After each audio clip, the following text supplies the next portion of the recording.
Hey, happy Monday, everybody. This will be the last swing gate update because it's complete.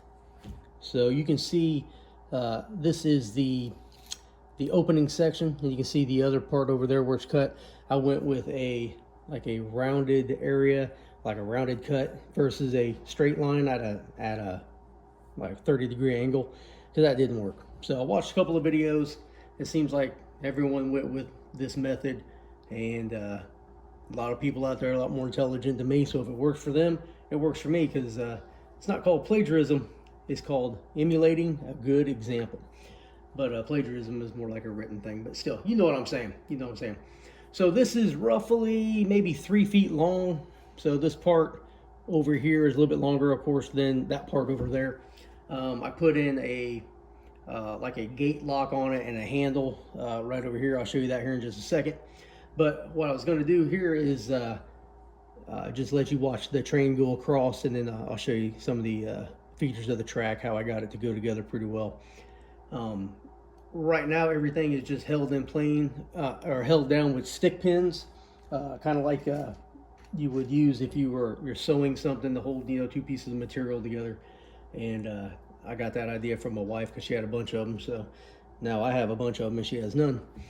But just don't tell her. But what I'm going to do is I have about, I don't know, 75, 80 cars or so on this empty coal train, empty hopper train. And I have a locomotive way down at the other. I don't even think you can see it in the camera, but it is way up here. So 85 cars. These are what, roughly 6 inches a piece. So you got about 40 some odd feet with the locomotive way down there. So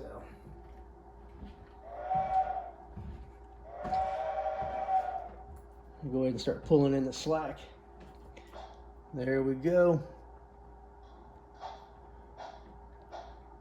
Now right now this train's on 1, 2, 3, 4, 5, 6, and entering its 7th curve, and a giant S curve up there, so it might not pull this, but we'll see.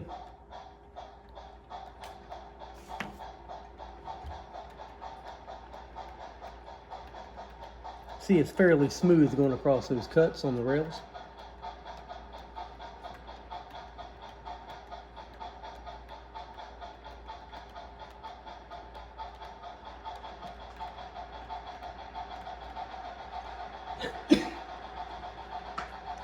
Not too shabby at all, if you ask me.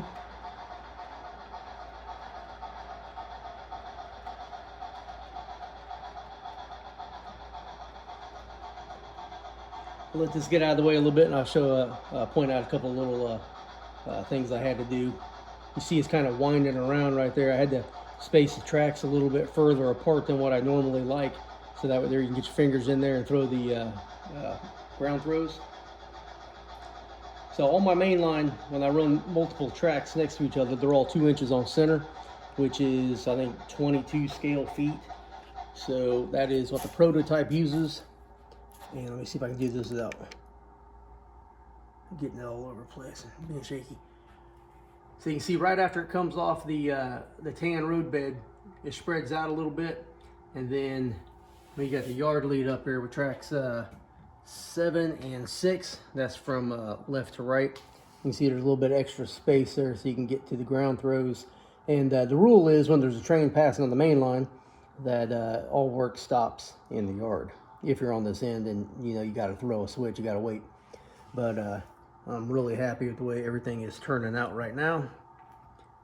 A lot of painting to do here in the near future. A lot of mess to clean up. But I'm pretty happy with this.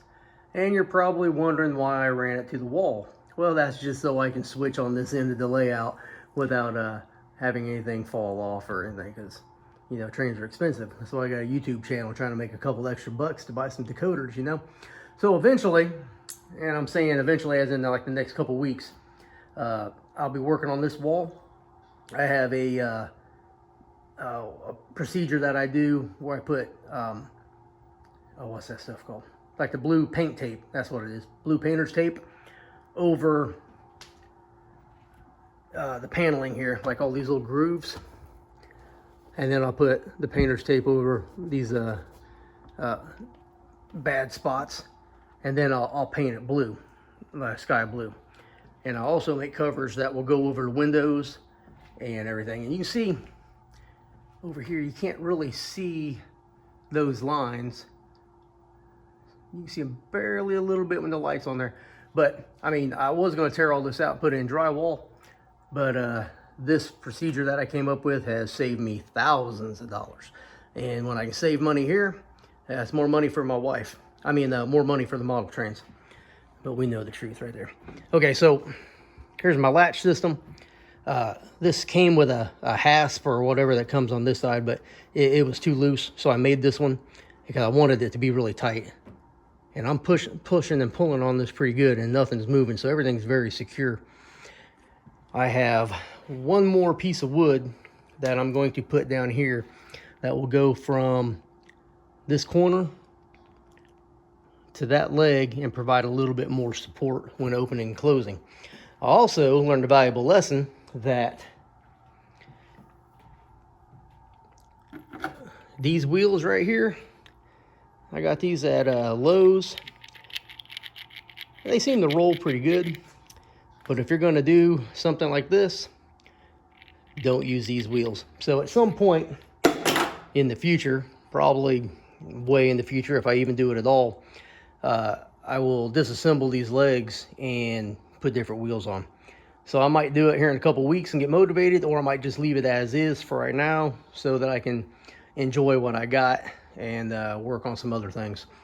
So, okay, back over here. I got me rambling. So these tracks go straight, but right here where the tan roadbed stops is going to curve to the left and then go down the wall, of course. My thought process on this is my original plan, I've changed it quite a bit, and my AnyRail program that I used to design it got lost in my when my computer crashed a couple years ago, and I didn't think I had the program anymore, but going through some emails I found that I still have the license for it, so I can download it again. And I actually found it on an external hard drive, so I'm going to install that on my new laptop that I just bought and design this portion and Henthorn Yard, which is going to be by the double windows on the other side of the layout. And it's a pretty good sized yard. It will probably have a 300 car capacity. You know, it's going to be pretty massive, and a lot of designing to do. And hopefully before the winter's over with, I'll have all the bench work built and in place. I shot lasers from the way over here in the corner.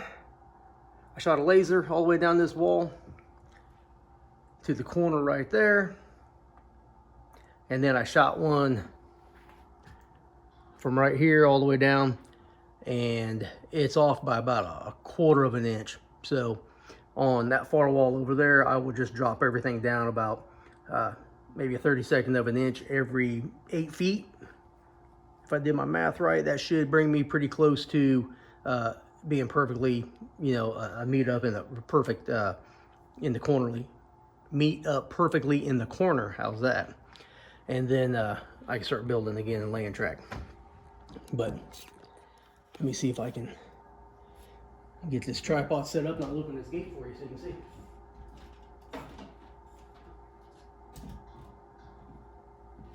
Now it sounds a lot worse than what it really is, but that has to do with those crappy wheels that I told you not to buy.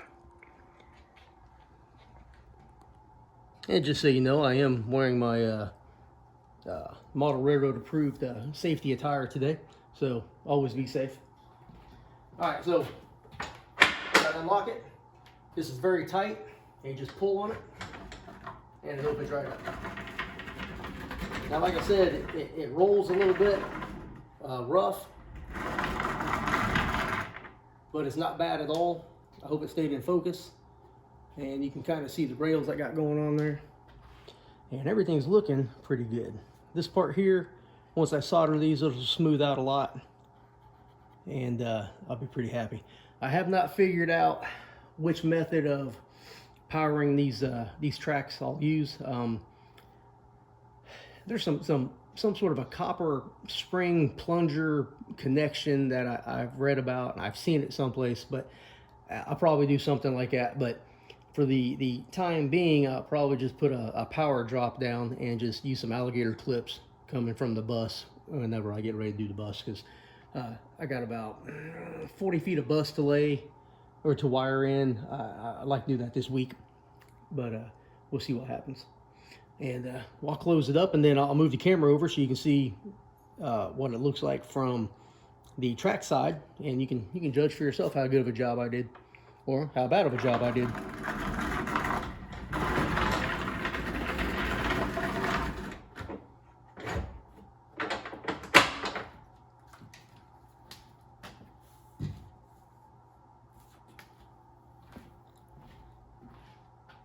So we'll move you right over here, right in front of all our Star Wars Legos helmets.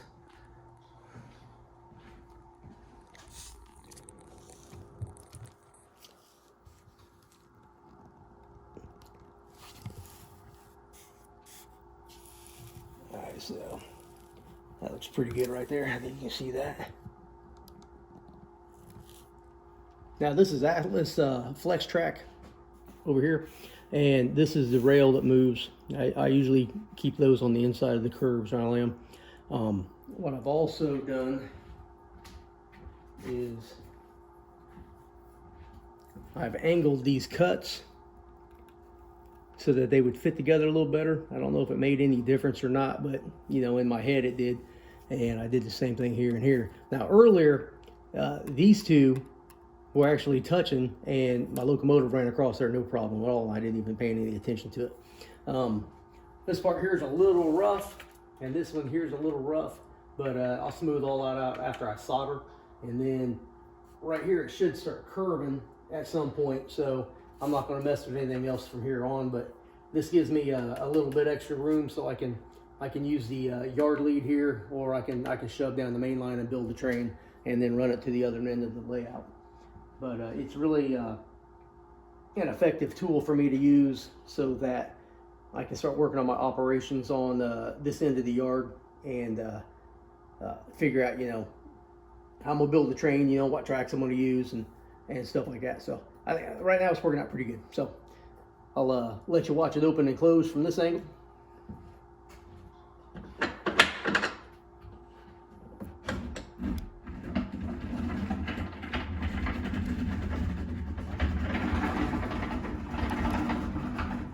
And we'll close it.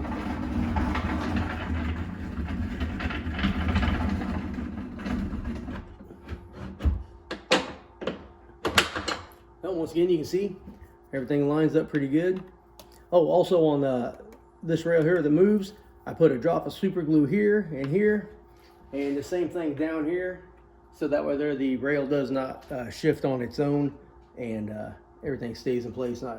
I think it's lining up quite well. I've opened and closed this probably about 30 times, and run some cars over it, and it seems to be doing pretty good, in my humble opinion. And if you knew me in person, you know I'm not a very humble guy, because I'm kind of an asshole. All right, so let's do this. We'll run down here to the other end, and I'll show you RS Junction, or RS Tower, I guess it's more commonly known as. I have not done anything to the yard yet, but I was picking up some of the ballast that comes up, that broke loose when I moved the layout. And yard's pretty empty today. I got pretty cleared out, so I can start doing some stuff. I need to go collect up some dirt. I'm gonna start spreading out dirt on these track 7 and 6 here that you're looking at with the coal empties. And then my idea for that is there's just gonna be some yard tracks that they shove onto, and it's basically down in the mud. So I think it's gonna look okay. 257 doing some switching today. Nickel plate power, say that 5 times real fast, has been dominating the layout lately. Oh, here's some cool stuff. I've been going to make short videos about these. This is a high and wide load I made for my friend Dwight. This is 2 cups out of my 5 pounds of protein that I get. And I glued them together, painted them brown, cut the little handles off. And these came on my Broadway Limited Y6Bs as part of the shipping, I guess, plastic superstructure or something. So I thought that looked pretty cool. So I'll paint those up and glue those together and put some pins in there so they sit on this car more securely. And I think he'd be pretty happy with that. And then this, I'm gonna make a tarp and go over it, and it's pretty tall. So it's on the press center flat car. That's a Bachmann car I got for like $5 at a sale. Put some KDs on there and upgraded the trucks and the wheels and stuff. Pretty happy with it too. Still need to decal it, but it's happening. It's happening in the near future. All right, we'll run around over here. Now this location doesn't have a name, but it's kind of the big curve, so that's probably what it's going to get named. And here we go.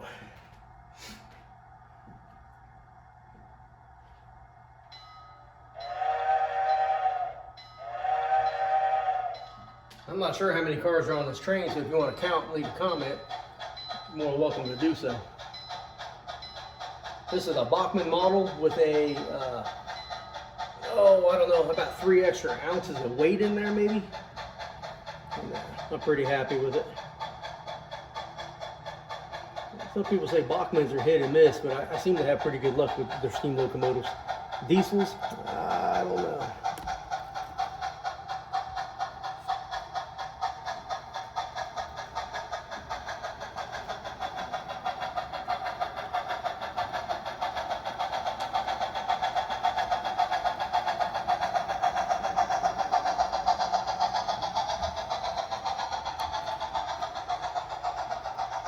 .42-inch radius curve, and then it stretches out over this way and kind of winds down. All the white stuff on the left side is going to be painted muddy brown and green, a river scene. And then this is my favorite little bridge. It's scratch built. I like this.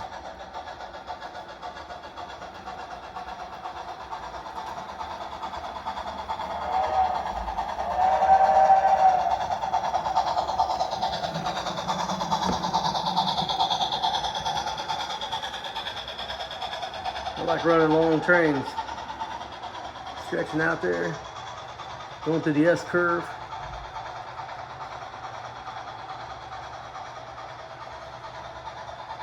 Now where I'm standing at, as the crow would fly, is about 30 feet, 35 feet to the gate. As the train travels via the track, it's probably more like 50 feet, pretty good size.